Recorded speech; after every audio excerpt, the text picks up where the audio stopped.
नमस्कार दोस्तों, मैं श्रीकांत एक बार फिर से स्वागत करता हूं आपके फेवरेट चैनल सुपर एजुकेशन में। दोस्तों, आज हम समसामयिकी का एक नया वीडियो आप लोगों के लिए लेकर आए हैं। इस वीडियो को आप पूरा देखेंगे और अपने दोस्तों के साथ ज़्यादा से ज़्यादा शेयर करेंगे। याद रखिएगा, क्योंकि नंबर ऑफ प्रश्न बहुत ज़्यादा है, नंबर ऑफ क्वेश्चन बहुत ज़्यादा है, तो हम आपको बोर्ड में नहीं लिख सकते। याद रखिएगा, एक भी प्रश्न छूटने ना पाए, क्योंकि बहुत ही इंपॉर्टेंट प्रश्न है।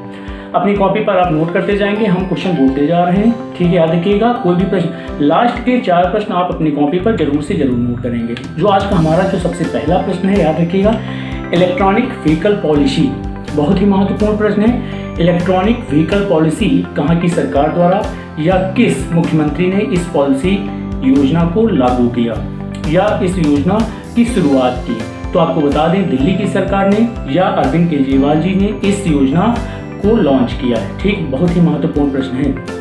अच्छा, याद रखिएगा, प्रदूषण से निपटने के लिए इस योजना को लॉन्च किया गया है, क्योंकि इलेक्ट्रॉनिक व्हीकल जितने हैं, क्योंकि उसमें प्रदूषण नहीं होता है, इस वजह से इस पॉलिसी को लॉन्च किया गया। अच्छा, इसकी कुछ खास बात हम आपको बता दें। सबसे पहले इसमें क्या होगा, वाहनों का रजिस्ट्रेशन और रोड टैक्स में छूट दी जाएगी, पहली बात। दूसरी खास बात क्या होगी, जितने भी नए वाहन होंगे, याद रखिएगा, जितने भी नए वाहन होंगे उसको 1.5 लाख का इंसेंटिव प्रदान किया जाएगा।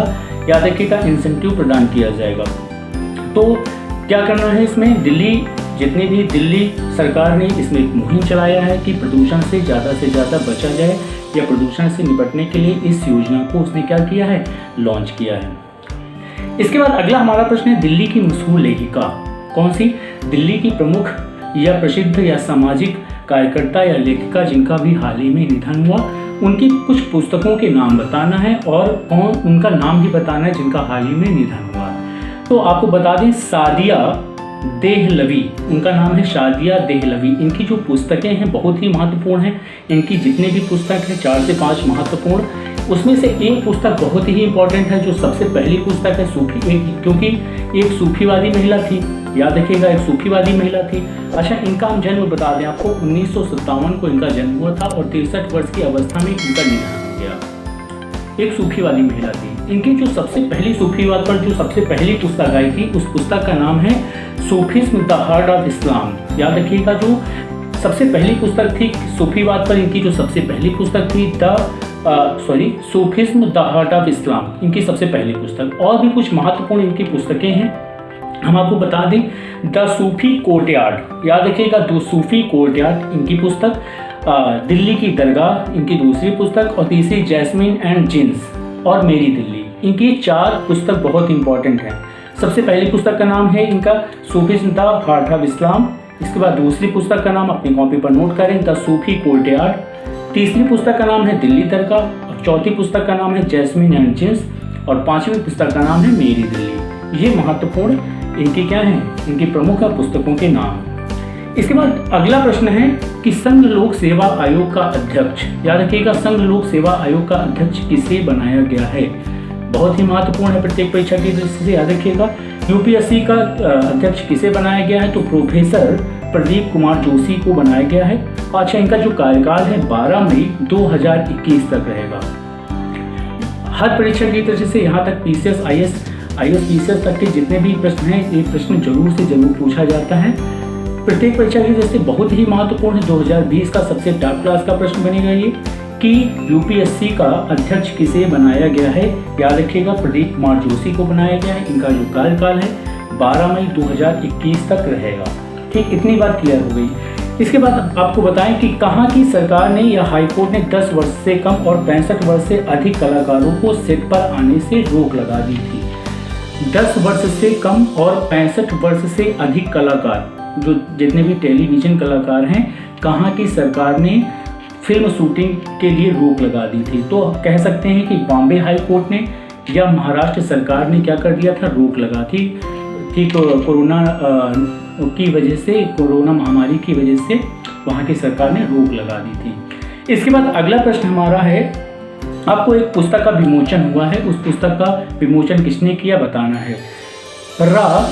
ए history of India's covid operation, याद रखिएगा, फिर से पुस्तक का नाम सुनिएगा, a history of India's covert operation नामक पुस्तक का विमोचन किसके द्वारा किया गया, या यह पुस्तक किसके द्वारा लिखी गई? तो यतीश यादव ने किया है इस पुस्तक का विमोचन, और इन्हीं की पुस्तक है, यतीश यादव की ही पुस्तक है, याद रखिएगा। अच्छा, इस पुस्तक की जो सबसे खास बात है कि अज्ञात क्षेत्र में गुप्त ऑपरेशन कैसे किए जाएं, अज्ञात क्षेत्र में गुप्त ऑपरेशन कैसे किए जाएं, ये इस पुस्तक की सबसे खास बात। अगर आप पढ़ेंगे तो आपको पता चलेगा, क्योंकि राज से संबंधित है। तो इसमें क्या है कि जो गुप्त क्षेत्र होते हैं वहाँ पर ऑपरेशन कैसे किए जाएं, इस पुस्तक के माध्यम से आप जान सकते हैं। इसके बाद हमारे पास कुछ और भी महत्वपूर्ण प्रश्न हैं। लास्ट के 4 प्रश्न रामबाण साबित होंगे, ब्रह्मास्त्र साबित होंगे, याद रखिएगा। उनको अपनी कॉपी पर आप जरूर से जरूर नोट करिएगा। अगला प्रश्न हमारा है कि जाने माने टेलीविजन कलाकार जिनका हाल ही में अभी निधन हुआ है, उनका नाम आपको बताना है।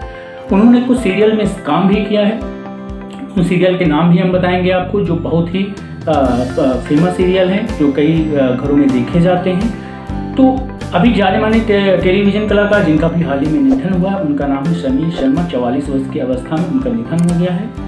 घर घर की कहानी, क्योंकि सास थी कभी बहू थी, ज्योति इस प्यार को क्या नाम दूं, लेफ्ट राइट लेफ्ट नामक जितने भी कार्यक्रम हैं इनमें उन्होंने सहभागिता दी। इसके बाद अगला प्रश्न बहुत ही महत्वपूर्ण है, आईपीएल से संबंधित है, क्योंकि आईपीएल को यहाँ क्या कर दिया गया है, रद्द कर दिया गया है और उसको दूसरी जगह शिफ्ट कर दिया गया है। तो आईपीएल के आगामी संस्करण के लिए प्रश्न देखिए कैसे बनेगा, जो बहुत ही महत्वपूर्ण है, बीसीसीआई से संबंधित है।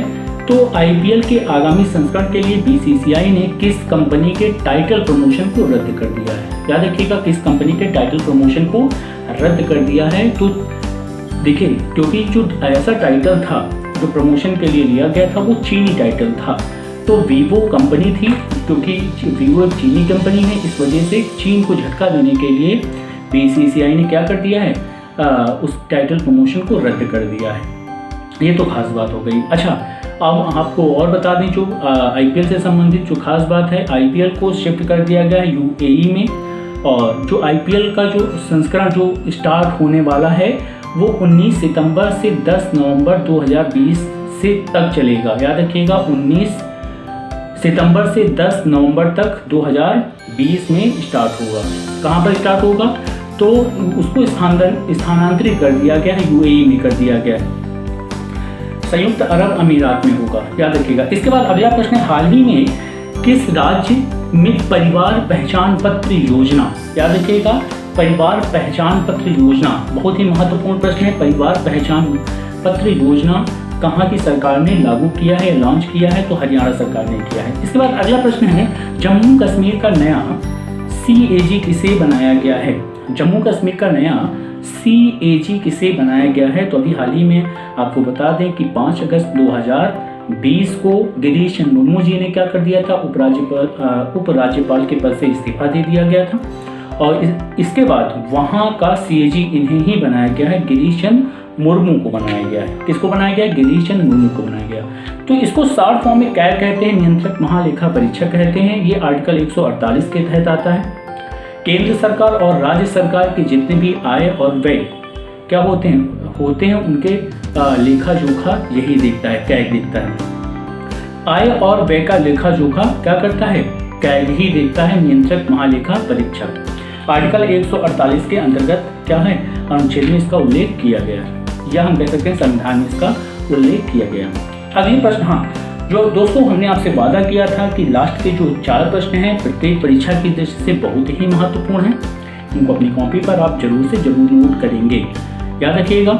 हाँ, एक चीज़ और बता दें, अगर आपने हमारा पहला वीडियो नहीं देखा है, ठीक उस वीडियो का डिस्क्रिप्शन आपको लिंक में दे दिया गया है, लिंक में नीचे डिस्क्रिप्शन में हमने क्या कर दिया, लिंक में दे दिया है, आप उसको जरूर से जरूर अपनी कॉपी पर नोट कर लेंगे। अगले 4 प्रश्न हमने जो बताया था रामबाण ब्रह्मास्त्र साबित होंगे।